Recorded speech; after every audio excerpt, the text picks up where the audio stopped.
하나님 말씀을 같이 함께 보겠습니다. 야고보서 5장 14절부터 16절까지 말씀입니다. 야고보서 5장 14절부터 16절까지 말씀입니다. 신약성경책 376쪽입니다. 신약성경책 376쪽 야고보서 5장 14절부터 16절까지 말씀입니다. 같은 목소리로 함께 읽도록 하겠습니다. 같이 읽습니다. 너희 중에 병든 자가 있느냐? 그는 교회의 장로들을 청할 것이요 그들은 주의 이름으로 기름을 바르며 그를 위하여 기도할지니라. 믿음의 기도는 병든 자를 구원하리니 주께서 그를 일으키시리라. 혹시 죄를 범하였을지라도 사하심을 받으리라. 그러므로 너희 죄를 서로 고백하며 병이 낫기를 위하여 서로 기도하라. 의인의 간구는 역사하는 힘이 큼이니라. 아멘. 주님의 말씀입니다. 감사함으로 하나님의 말씀을 받았습니다. 치유기도 첫 번째 시간입니다. 우리는 주님의 치유를 통해 구원과 용서를 체험합니다. 우리는 주님의 치유를 통해 구원과 용서를 체험합니다. 주님의 형제 야고보는 야고보서에서 교회에 병든 사람이 있거든 반드시 치유 기도를 해야 한다. 이렇게 권면하고 있습니다. 말씀 4절을 야고보서 5장 14절을 보십시오. 야고보서 5장 14절입니다. 너희 중에 병든 자가 있느냐? 그는 교회의 장로들을 청할 것이요 그들은 주의 이름으로 기름을 바르며 그를 위하여 기도할지니라. 교회와 성도들은 교회 안에 병든 자가 생기면 의사에게 병원에게 무조건 맡기지 말고 반드시 병든 자를 위하여 기도해야 합니다. 병든 사람이 생겼을 때 교회 장로들을 청하여 기도를 받게 해야 한다. 그렇게 권면하고 있습니다. 이때 장로는 지금 우리가 통상적으로 부르는 평신도 장로님을 의미하는 것이 아닙니다. 여기서 장로는 목사 장로를 말합니다. 당시에 목사님은 두 종류의 목사님이 계십니다. 집사 목사와 장로 목사입니다. 이걸 감리교회에서는 정혜원 목사와 준혜원 목사 이렇게 불렀습니다. 교회와 성도들은 병든 사람이 생겼을 때는 반드시 목사님을 초대해서 치유 기도를 받도록 그렇게 해야 합니다. 왜 그래야 하죠? 병원이나 의사가 수술을 할 수도 있고 약 처방을 할 수도 있지만 그래서 치유를 도울 수 있지만 병을 치유하시는 분은 여호와 하나님이시기 때문입니다. 그래서 수술 받아 약 처방을 받고 약을 먹어도 그래도 치유 기도를 받아야 합니다. 그럼 치유 기도는 어떻게 해야 하는 것이죠? 치유 기도에는 두 가지 요소가 있습니다. 주의 형제 야고보가 권면하는 치유 기도에는 두 가지 요소가 있는데 하나는 믿음이고 또 하나는 회개입니다. 치유란 주님의 구원과 주님의 용서를 체험하는 것입니다. 믿음은 주님의 구원을 체험하게 하고, 회개는 주님의 용서를 받게 합니다. 그러니까 치유 기도에는 반드시 믿음의 요소와 또 회개의 요소가 함께 있어야 합니다. 하나씩 살펴보겠습니다. 치유 기도는 어떻게 합니까? 첫 번째, 믿음으로 기도해야 합니다. 5장 15절 보십시오. 믿음의 기도는 병든 자를 구원하리니 주께서 그를 일으키시리라. 혹시 죄를 범하였을지라도 사심을 받으리라. 믿음의 기도는 병든 자를 구원합니다. 믿음의 기도는 병든 자를 일으킵니다. 구체적으로 치유를 위한 믿음은 어떤 것입니까? 치유를 위한 믿음은 많은 오해가 있습니다. 도대체 어떤 것이 치유를 위한 믿음인가? 치유 사역자들이 믿음을 설명하는데 시간을 많이 보냅니다. 왜냐? 믿음이 없으면 고침받지 못한다고 합니다. 그 믿음이 어떤 것인지 계속 설명하는데, 믿음은 내가 만들어내는 게 아닙니다.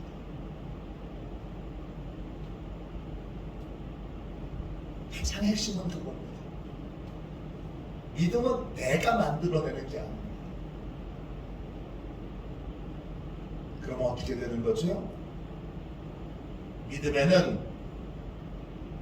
어떤 요소가 있어야 되느냐? 세 가지 요소가 있어야 됩니다. 히브리서 11장 1절에 믿음을 이렇게 정의합니다. 믿음은 바라는 것들의 실상이요. 이 믿음에는 세 가지 요소가 있습니다. 소망과 충성과 인내입니다. 첫 번째, 믿음은 바라는 것입니다.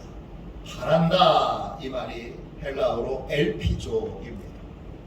뜻은 특정한 대상에게 소망을 두는 것이고, 특정한 대상에게만 소망을 고정하는 것입니다.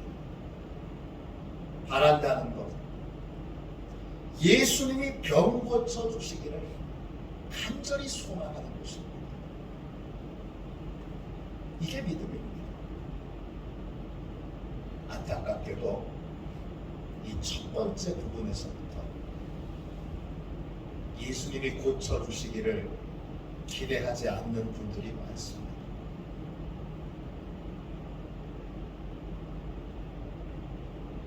그래서 믿음으로 기도가 안 되는 겁니다. 치유 기도를 해드리려고 하면 목사님 부담스러워서, 이분은 의사에게만 전적으로 소망을 두고 있고, 그리고 예수님이 치료해 주시기를 조금도 믿지 않습니다. 소망이 없는 것입니다. 두 번째, 믿음은 충성입니다. 믿음은 바라는 것들의 실상이요 할 때 그 믿음이라고 하는 말은 헬라어로 피스티스입니다. 이 말은 믿음이라는 뜻도 있지만 충성이라는 뜻도 있습니다. 믿음과 충성은 같은 겁니다. 즉, 믿음이란 예수님께서 정해놓으신 치료의 방법에 전적으로 따르는 것입니다. 예수님은 다양한 방법으로 우리를 고치실 수 있습니다. 기도를 통해서 고치실 수도 있고, 회개를 통해서 고치실 수도 있고, 또 의사나 병원을 통해서 고치실 수도 있습니다.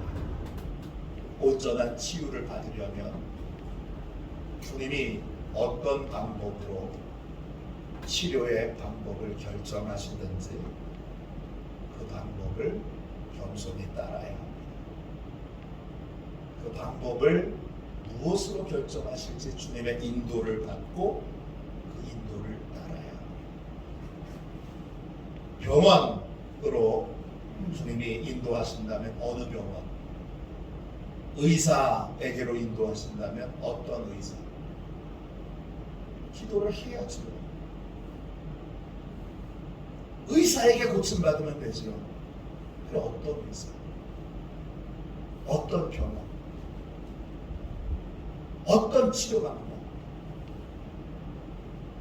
그거 다 주님의 인도함을 받아야 합니다. 기도한다면 어떻게 기도해요?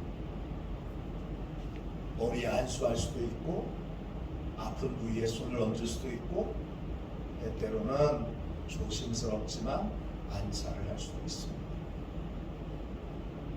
회개한다면 어떤 부분에 대한 회개? 또 축사, 귀신을 쫓아내는 것이라면 어떤 식으로 귀신을 쫓아내야 하는지 주님이 결정하시리라. 왜? 주님이 치료하실 겁니다.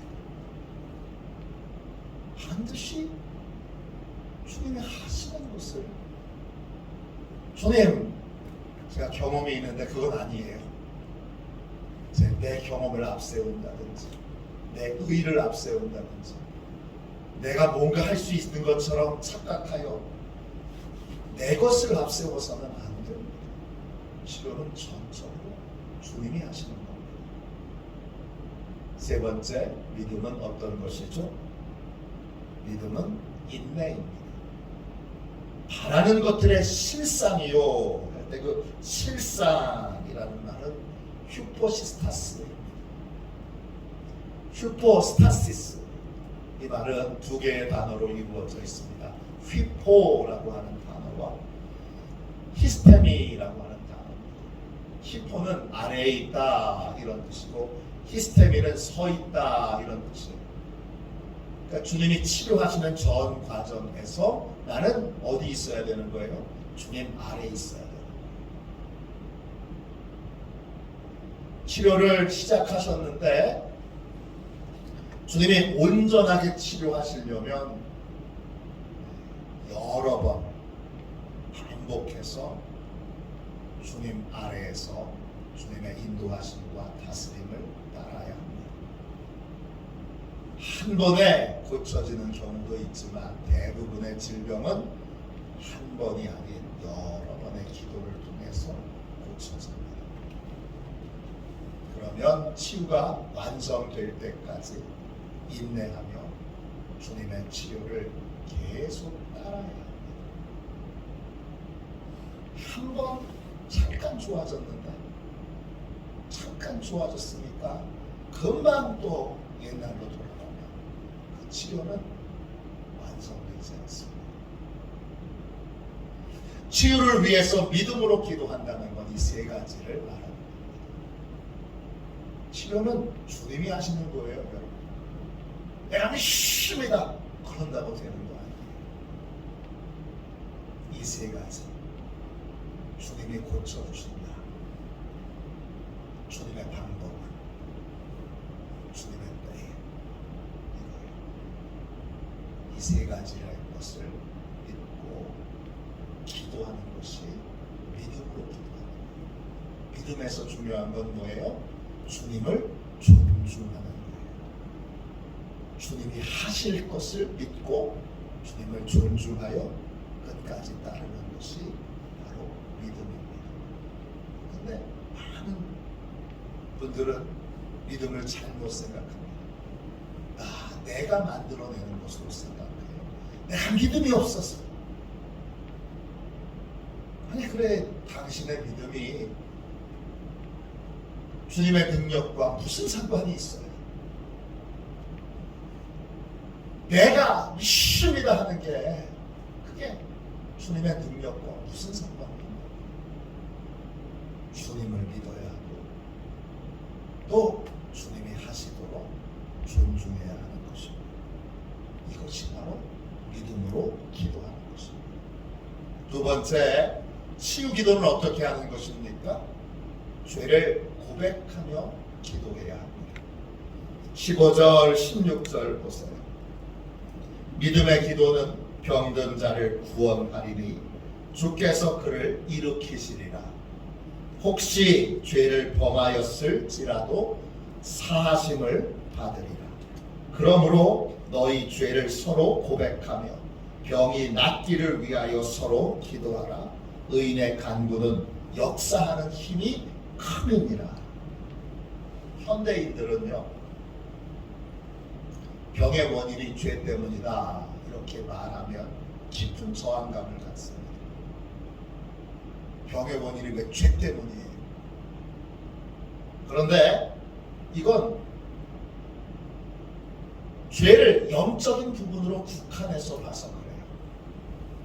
병을 얻게 하는 데에는 잘못된 생활 습관이 있어요. 그 잘못된 생활 습관도 넓은 의미에서는 죄예요. 그리고 여러분, 잘못된 생활 습관에는 반드시 그 뿌리에 영적인 죄가 있습니다. 그건 틀림없는 사실입니다.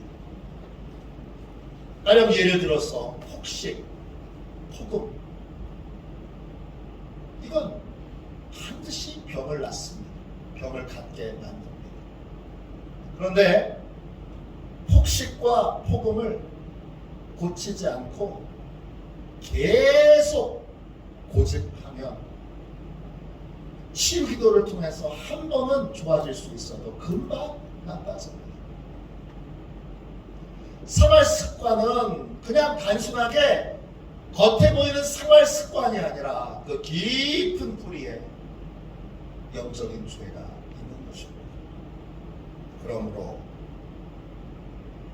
온전하게 고침받으려면, 온전하게 치유받으려면 반드시 영적인 죄와 육적인 죄를 회개해야 합니다. 이렇게 설명하면 알아들어요. 근데 이렇게 설명 안 하면 못 알아들어요. 그래서 치유는 주님의 용서를 경험하는 것입니다. 우리는 영적인 죄와 육적인 죄를 주님 앞에 자백해야 합니다. 자백하면 주님이 어떻게 하시죠? 주님이 우리의 죄를 친히 담당하세요. 짊어지세요. 그리고 병은 뭐예요? 죄의 결과로 나오는 것이죠. 죄의 결과도 주님이 짊어지세요. 그게 치유입니다. 자백하면 주님 저 이래요. 자백하면 주님이 죄를 우리에게 두시지 않고 주님이 가져가시잖아요. 그게 뭐예요? 용서예요. 그 용서에는 죄의 결과로 우리가 당하게 되는 모든 고통도 주님이 가져가시는 거예요. 짊어지시는 거예요. 마태복음 8장 17절에 그 증거가 있어요. 우리의 연약한 것을 친히 담당하시고 병을 짊어지셨다. 자백해야 짊어지시는 거예요. 그 자백하면 죄가 더 이상 내 것이 아니라 주님 거예요. 죄의 결과로 얻게 된 병이 내 것이 아니라 주님 거예요. 얼마나 놀라운 은혜예요. 이런 은혜를 보신 적이 있어요? 기독교의 모든 진리는 다 여기에 있어요. 죄를 자백하면 주님이 그거 내 죄야 가져가시는 거예요. 속죄의 어린 양 가져가시는 거예요. 중요한 건 죄를 자백하는 거예요. 자백한다 이 말이 헬라어로는 호몰로게오입니다. 이 말은 호모가 같다 이런 뜻이고 로게오는 말한다 이런 뜻이에요. 같은 걸 말하는 거예요. 누구와 같은 걸 말하는 거예요? 하나님과 같은 걸 말하는 거예요. 그게 뭐냐? 하나님이 죄라고 여기시는 걸 나도 죄라고 고백합니다. 하나님이 혐오하시는 걸 나도 혐오한다고 고백하는 거예요. 하나님이 죄라고 여기시는 것을 내가 저질렀다면 그 죄를 인정하고 반성하고 회개하고 아파하는 거, 이게 자백하는 거예요. 죄라고 여기시는 것을 이제 더 이상 좋아하고 환영하고 찬송하고 그러지 않고 주님이 죄라고 여기시는 걸, 하나님이 죄라고 여기시는 걸 함께 미워하기로 결정하고 다시는 죄를 허용하지 않기로 하는 것, 그게 호몰로게요. 죄를 자백하는 거예요. 그러면 주님이 가져갔어요. 그래서 교회는 뭐 해야 돼요? 교회는 영적인 죄와 육적인 죄를 서로 자백하며 서로 병나기를 위해서 기도해 주어야 해요. 그러면 서로 자백하고 서로 기도해 줄 때 주님이 우리 각자의 죄를 다 짊어져 주시는 거예요. 아유, 그래, 네가 인정했구나. 그래, 네가 인정했구나. 그리고 주님이 짊어져 주시는 거예요. 그게 치유의 은혜예요. 우리 교회는 치유의 은혜가 많아야 돼요. 교회가 자꾸 영적인 능력을 잃어버리니까 이단들이 교회를 조롱하고 또 혼자 무당들이 그 귀신 숭배하는 것들이 교회를 조롱하고 있어요. 교회가 참 답답한 건 그거에 대한 분노가 없어요. 그거에 대한 각성이 없어요. 깨어 각성하여 다시 교회가 영적인 힘을 갖고 교회가 치유 능력을 갖고 기도해 주는 게 당연해요. 우린 누구나 다 치유의 능력을 받을 수 있어요. 왜냐? 예수님이 우리 주인이시고 예수님이 우리와 함께 계시잖아요. 치유는 예수님이 하시는 것이기 때문입니다. 염기성 목사님께서 쓰신 책 치유란 무엇인가, 이 책에 이런 간증이 나옵니다. 이번 제2남선교회 헌신예배 오시는 분이시죠. 염기성 목사님은 제가 충주에서 목회할 때 이웃교회에서 목회하셨던 목사님이세요. 치유사역에 대하여 정말 많은 것을 깨우쳐 주시고 알려주시는 저한테는 고마운 목사님이세요. 2001년도 1월 2일 염기성 목사님이 담임하시던 동락교회에 31세 된 이집사님이라고 하는 분이 계신데 트럭 운전을 하세요. 피곤했는지 졸음 운전을 하다가 반대편 차선으로 넘어가 그 반대편에 있는 가드레일 모서리를 들이박았어요. 가드레일이 트럭 앞부분을 뚫고 들어가서 정강이를 치고 왼쪽 무릎 윗부분을 치고 지나갔어요. 염기성 목사님이 사고 났다는 이야기를 듣고 병원에 도착했을 때는 응급처치가 끝난 상태였어요.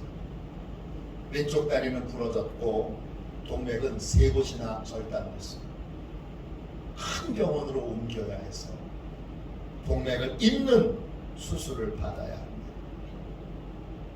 원주 기독병원으로 이제 충주에서 제일 가까운 그리고 제일 큰 병원이 원주 기독병원이죠. 세브란스 병원이 가장 큰데 글로 급히 후송을 보냈는데 검사 결과가 의사가 다리를 절단해야 한다는 거예요. 함께 갔던 권사님이 목사님에게 전화로 알려주셨어요. 전화를 받은 목사님이 전화를 끊고 바로 하나님께 이렇게 기도했어요. 하나님, 다리는 무조건 자르면 안 됩니다. 만약 다리를 자르게 된다면 저는 하나님께 크게 실망할 겁니다. 그럼 하나님, 실망한 저를 하나님이 이해시키시려면 상당히 힘드실 겁니다. 협박을 했습니다. 그리고는 이렇게 얘기했어요. 무조건 안 됩니다. 저는 집사님이 다리가 없는 것을 도저히 상상할 수 없습니다. 무조건 고쳐주세요. 이 집사님이 한쪽 다리가 잘려진 채 그 바지가 펄럭펄럭대면서 이렇게 걸어 들어오는 모습을 상상하니까 그건 도저히 볼 수가 없을 것 같아요. 그래서 저 기도를 간절히 하고는 다시 권사님한테 전화해서 서울로 빨리 병원을 옮기라 그렇게 명령을 내렸어요. 서울로 후송이 돼서 수술에 들어간 시간이 사고가 난 지 10시간이 지난 후였어요. 새벽 3시 30분입니다. 근데 동맥이 끊어지면요, 동맥은 4시간 안에 그 동맥을 이어야만 피가 통해요. 그렇지 않으면 동맥이 딱 굳어져서 피가 돌지 않게. 근데 수술로 들어간 시간이 이미 10시간이 지난 상태였고, 그래서 그 수술이 무슨 소용이 있겠는가 했지만 목사님과 동락교회 온 교회 성도들이 예배가 모았어요. 그래서 기도하게 됐어요. 하나님, 수술이 잘 되더라도 피가 돌아야 합니다. 피가 돌아야 합니다. 하나님, 피가 돌도록 축복해 주시고 부러진 다리도 잘 이어주세요. 이렇게 간절히 기도했습니다. 어떻게 됐을까요? 하나님이 기도 응답을 주셔서 성공적으로 수술이 끝났습니다. 수술 경과가 좋다라는 얘기를 듣고 안심하고 있는 안심함의 상태예요. 병원에서 또 전화가 왔어요. 갑자기 폐혈증 증세가 있다는 거예요. 폐혈증 증세가 나타나서 오늘 밤 어쩌면 다리를 다시 잘라야 할지도 모릅니다. 그런 전화였어요. 다리가 다 썩어 들어가서 폐혈증 증세가 온 몸에 퍼지면 생명도 미독할 수 있으니까 부득이한 경우에는 다리를 자를 수밖에 없다는 거예요. 그 밤에 이현 목사님이 차를 몰고 올라갔어요. 그 전화를 받자마자 올라갔습니다. 병원에 도착한 시간은 10시입니다. 병원에 도착해서 그 수술한 다리를 붙들고 하나님께 이렇게 기도합니다. 하나님, 이 다리를 절단하는 것은 무조건 안 됩니다. 폐혈증 증세를 멈춰주시고 다리를 소생시켜주세요. 10시부터 시작된 이 간절한 기도는 새벽 4시까지 계속됩니다. 그러던 중에 환자가 깨어나서 목사님께 이렇게 말합니다. 새벽 4시쯤에 고백입니다. 목사님이 손대고 있는 부분이 찌릿찌릿해요. 사고로 다친 다리는 감각이 전혀 없는데 전류가 흐르는 것처럼 환자가 그렇게 느껴진다는 겁니다. 그때 비로소 연 목사님이 확신을 갖게 됐어요. 하나님이 손대주셨구나. 다리를 절단하지 않아도 되겠구나. 하나님이 손대주셨구나. 이 집사님은 8개월 후에 퇴원했고 다리는 절단하지 않아서 다시 직장에 복귀해서 트럭 운전을 할 수 있게 됐습니다. 그리고 신앙생활도 잘하게 됐습니다. 치유사역자인 프랜시스 맥넛, 역시 이 책도 영기성 목사님이 소개시켜 주신 책인데 치유라는 책이 있습니다. 그 책에 치유를 위해 믿음으로 드리는 기도를 후추파의 기도라고 부릅니다. 이 책에는 다른 명칭으로 나오는데 나중에 이명직이 통일돼서 지금 후추파의 기도, 후추파란 히브리어로 강심장, 철면피, 어떤 행동에 있어서 극단적인 확신 이런 뜻이에요. 그러니까 당돌하게 구하고 당돌하게 때를 쓰는 거예요. 이게 후추파의 기도예요. 치유에는 주님께 소망을 돋기에 후추파의 기도가 필요합니다. 과감한 용기와 믿음과 순종, 후추파의 기도를 드립니다. 거기에 치유의 역사가, 치유의 은혜가 임하게 됩니다. 나중에 치유가 뭔지에 대해서도 언제 한번 설명을 드리려고 하게 될 겁니다. 주님은 교회와 성도들에게 병든 자를 위해서 기도하라 그렇게 명령하셨어요. 교회는, 목회자는, 성도는 병든 자를 위해서 기도할 사명이 있습니다. 우리는 믿음으로 기도하고 회개하며 기도해야 합니다.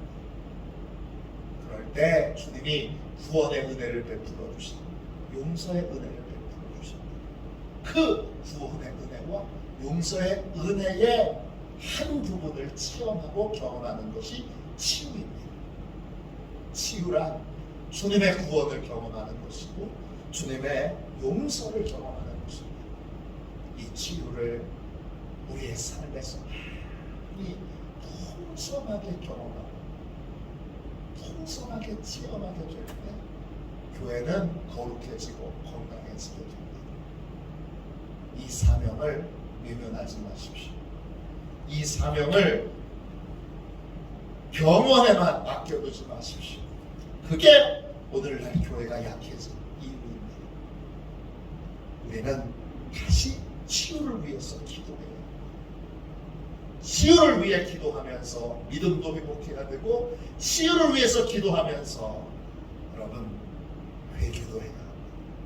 그래서 더욱 정결케 되고 더욱 능력 있게 되는 그러한 화도시온 교회가 되기를 주님의 이름으로 축원합니다. 기도하겠습니다. 자비로우신 주님, 주께서 다시금 교회에 거룩한 능력을 주셔서 교회가 아픈 분들을 위하여 병든 자들을 위하여 치유 기도를 함으로 주여 더욱더 믿음을 회복하고 더욱더 회개함으로 거룩함을 회복하도록 축복하여 주옵소서. 능력 있는 교회 되기 원합니다. 거룩한 능력이 임하여 매일매일 주님이 치유하시고 고치시고 그리고 회복시키시는 큰 은혜를 경험하는 복된 교회가 되게 하여 주옵소서. 우리에게 주님이 함께 계심을 믿사오니 주여 이제 어떤 병에 걸렸든지 주여 다 고쳐 주옵소서. 오늘 이 밤에도 주여 저희가 기도할 때 주께서 친히 고쳐주시고 주님께서 친히 치료하시는 주여 아름다운 은혜를 경험하기 원합니다. 역사하여 주옵소서. 예수 그리스도의 이름으로 간절히 기도하옵나이다. 아멘.